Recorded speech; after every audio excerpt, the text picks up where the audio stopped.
Shri CP Rasheed, എന്തുകൊണ്ടാണ് നിങ്ങൾ പോലീസിന്റെ ഭാഷ്യം വിശ്വസിക്കാത്തത്? എന്തുകൊണ്ടാണ് ഇതൊരു വ്യാജ ഏറ്റുമുട്ടൽ കൊലപാതകമാണ് എന്ന് നിങ്ങൾ ആരോപിക്കുന്നത്? അതിൽ ഒന്നാമത്തെ ഒരു സംശയകരമായിട്ടുള്ള ഒരു സാഹചര്യം എന്ന് പറയുന്നത്, ഇന്നലെ 9:45 വെടിയേറ്റു പരിക്ക് പറ്റി എന്ന് പറയുന്ന കേൾക്കാം, പറഞ്ഞോളൂ. ഹലോ, ഇന്നലെ 9:45 വെടിയേറ്റു എന്ന് പറയുന്ന ഏറ്റുമുട്ടൽ ആരംഭിച്ചു എന്ന് പറയുന്ന ഒരു സംഗതിയിൽ മരണം പോലീസ് ഔദ്യോഗികമായി സ്ഥിരീകരിക്കുന്നത്, പത്രക്കാരോട് പറയുന്നത് ഇന്ന് 10 മണിക്കാണ്. ഏതാണ്ട് 12-13 മണിക്കൂറിന് ശേഷമാണ് ഈ ഡെഡ് ബോഡി കിടക്കുന്നതായിട്ട് ഒരു റിസോർട്ട് ബിൽഡിങ് വേറൊരു ബിൽഡിങ്ങിൻ്റെ ഇടയിൽ ഒരു വളരെ ഒറ്റനോട്ടത്തിൽ തന്നെ റോട്ടിൽ നിന്ന് നോക്കിയാൽ കാണുന്ന ഒരു സ്ഥലത്താണ് ഈ ഡെഡ് ബോഡി കിടക്കുന്നത്. ഇങ്ങനെ ഒരു ഡെഡ് ബോഡി കിടക്കുന്നത് തിരിച്ചറിയാൻ, മനസ്സിലാക്കാൻ പോലീസിന് ഇത്രയധികം സമയം വേണ്ടി വന്നു എന്ന് പറയുന്നത് തന്നെ ഒരു ബുദ്ധിമുട്ടേറിയ കാര്യമാണ്. കാരണം അവിടെയുള്ള പത്രക്കാർ തന്നെ പറയുന്നു, 1 മണി തൊട്ട് രാത്രി 1 മണി വിവരം അറിഞ്ഞ് അവിടെ ഓടിയെത്തിയ പത്രക്കാരെ കുറേ അപ്പുറത്ത് തടഞ്ഞെങ്കിലും വെളുപ്പിന് 6 മണി വരെ യാതൊരു വെടിശബ്ദവും പിന്നെ അവിടെ നിന്ന് കേട്ടിട്ടില്ല. അപ്പോൾ ഈ പോലീസ് പറയുന്ന തരത്തിൽ 9:45 തൊട്ട് പിറ്റേന്ന് ഏതാണ്ട് 6-7 മണി വരെ തുടർച്ചയായി വെടിവെപ്പുണ്ടായി എന്ന് പറയുന്നത് വിശ്വാസയോഗ്യമായ ഒരു കാര്യമല്ല. രണ്ടാമത്, ഡെഡ് ബോഡി കിടക്കുന്നതാകട്ടെ റോഡിൽ നിന്ന് തന്നെ നോക്കിയാൽ കഴിയുന്ന ദൂരത്തിലാണ്. അപ്പോൾ ആ നിലക്ക് ഈ മരണവും വെടിവെപ്പും, ഈ വെടിവെപ്പ് തന്നെ വിശ്വാസയോഗ്യമായൊരു കഥയല്ല. രണ്ടാമത്, എന്തിനാണ് ഒരാൾ മരിച്ചോ മരിച്ചില്ല എന്ന് ഉറപ്പ് വരുത്താൻ ഇതാക്കുന്നത്? പിന്നെ രണ്ടാമത്തെ കാര്യമെന്ന് പറയുന്നത്, ഇയാൾ വെടിയേറ്റിട്ട് ഇയാൾക്ക് പരിക്ക് പറ്റി എന്നാണ് ആദ്യം പറഞ്ഞത്. ഈ പിറ്റേന്ന് രാവിലെ വരെ ആശുപത്രി കൊണ്ടുപോവുകയോ ഏതെങ്കിലും അർത്ഥത്തിലുള്ള ചികിത്സ അയാൾക്ക് നൽകുകയോ ചെയ്തിട്ടില്ല. അപ്പോൾ വളരെ കൃത്യമായും, പിന്നെ ഇതോടൊപ്പം തന്നെ നമ്മൾ കാണേണ്ട ഒരു കാര്യമുണ്ട്. കുപ്പ് ദേവരാജൻ്റെ അനുഭവമുണ്ട്, അജിതയുടെ അനുഭവമുണ്ട്, വർഗീസിൻ്റെ അനുഭവങ്ങളുണ്ട്. ഇന്ത്യയിലെ ധാരാളം സംസ്ഥാനങ്ങളിൽ നടന്നുകൊണ്ടിരിക്കുന്ന വ്യാജ ഏറ്റുമുട്ടലുകളുടെ ഒരു അനുഭവമുണ്ട്.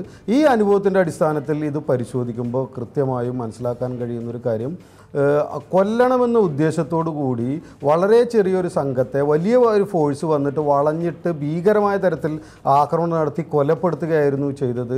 ജീവനോടെ പിടിക്കാൻ ആവശ്യമായിട്ടുള്ള ഒരു സാഹചര്യം ഉണ്ടായിട്ട് പോലും അതിന് മെനക്കെടാതെ കൊലപ്പെടുത്തുകയായിരുന്നു. അതുകൊണ്ട് തന്നെ മാവോയിസ്റ്റുകളുടെ ഭാഗത്ത് നിന്ന് ഇപ്പോൾ ഇവിടെ പറയുന്നൊരു കാര്യമുണ്ട്, മാവോയിസ്റ്റുകൾ ആദ്യം വെടിവെച്ചു, അതിനുശേഷം പോലീസ് വെടിവെച്ചു എന്നുള്ളത്. അത് സ്ഥിരം പറഞ്ഞു കേൾക്കുന്നൊരു കഥയാണ്. മാവോയിസ്റ്റുകളുടെ ഈ 3 തരത്തിലുള്ള സായുധ സ്ക്വാഡ് ഇവിടെ പ്രവർത്തിച്ചു കൊണ്ടിരിക്കുന്നു എന്ന് പറയുന്നു. ഞാൻ അതിനെ മനസ്സിലാക്കാനും പഠിക്കാനും ശ്രമിച്ചിട്ടുള്ള ഒരാളെന്ന നിലയ്ക്ക് എനിക്ക് കൃത്യമായിട്ട് പറയാൻ പറ്റും. കബനി ദളമായാലും നാടുകാണി ദളമായാലും ഭവാനി ദളം, ഈ 3 ദളമാണ് ഇവിടെ പ്രവർത്തിച്ചു കൊണ്ടിരിക്കുന്നതെന്ന് ഇവർ പറയുന്നത്. ഈ ദളങ്ങളെല്ലാം തന്നെ ഈ മറ്റ് ഛത്തീസ്ഗഡിലെയോ ജാർഖണ്ഡിലെയോ മറ്റ് സംസ്ഥാനങ്ങളിലെയോ ഒക്കെ പോലെ വലിയ തരത്തിലുള്ള ആക്രമണം നടത്താൻ ശേഷിയുള്ള സായുധമായ സംഘങ്ങളോ ആയുധ സജ്ജീകരണങ്ങളോ ഉള്ളതോ ആയിട്ടുള്ള ഒന്നല്ല എന്ന് പോലീസ് തന്നെ പലവട്ടം പറഞ്ഞിട്ടുള്ള കാര്യമാണ്. മറിച്ച് വളരെ പ്രാഥമിക തലത്തിലുള്ള പ്രചരണ പ്രവർത്തനങ്ങൾ നടത്തുന്ന സായുധ പ്രചരണ ദളങ്ങളാണ് ഇവിടെ പ്രവർത്തിച്ചുകൊണ്ടിരിക്കുന്നത്. ഇതിനെ വളരെ കൃത്യമായി കൈകാര്യം ചെയ്യാവുന്നതേ ഉള്ളൂ. അത്ര ഫോഴ്സേ അതിനുള്ളൂ. ശരി, നിലക്ക് ഒരു ചെറിയ സംഘത്തെ ഈ വിമർശനങ്ങളെല്ലാം നമുക്ക് വിലയിരുത്തേണ്ടതുണ്ട്. ഇപ്പോൾ റഷീദ് തന്നെ ഇന്ന് മാധ്യമങ്ങളോട് പറയുകയുണ്ടായി, 3 വർഷം മുൻപാണ് ഈ ജലീലിനെ കാണാതാകുന്നത്, ഒളിപ്രവർത്തനങ്ങളിലേക്ക് പോകുന്നത് ജലീലെന്ന്. ഉമ്മ അടക്കമുള്ളവരുമായുള്ള ബന്ധമില്ല, വല്ലപ്പോഴും ഫോണിൽ വിളിക്കുമെന്നൊക്കെയാണ് വിവിധ മാധ്യമങ്ങൾ റിപ്പോർട്ട് ചെയ്യുന്നത്, ഞങ്ങളടക്കം.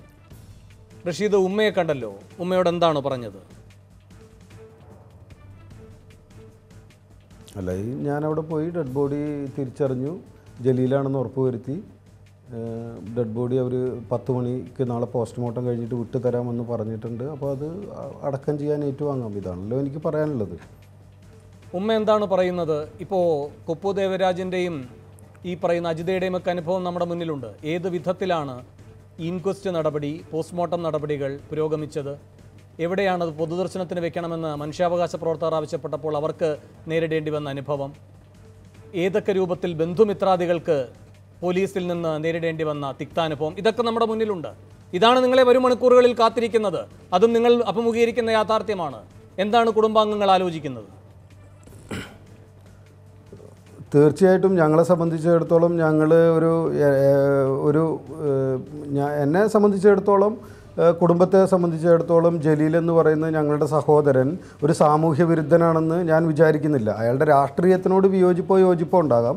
പക്ഷേ ഇടത് രാഷ്ട്രീയത്തിൻ്റെ കുറെ കൂടി തീവ്ര മുഖം സ്വീകരിക്കുകയും വിപ്ലവ സ്വപ്നങ്ങൾ പേറുകയും അതിൻ്റെ പേരിൽ രക്തസാക്ഷിയാകുകയും ചെയ്ത ഒരാളെ അദ്ദേഹത്തിൻ്റെ വിശ്വാസ ആചാരപ്രകാരം ഏറ്റെടുക്കുകയും ഉചിതമായ രീതിയിൽ മറവ് ചെയ്യാനുള്ള സംവിധാനങ്ങൾ ഉണ്ടാക്കുകയും അനുസ്മരണം നടത്തുകയും ചെയ്യും.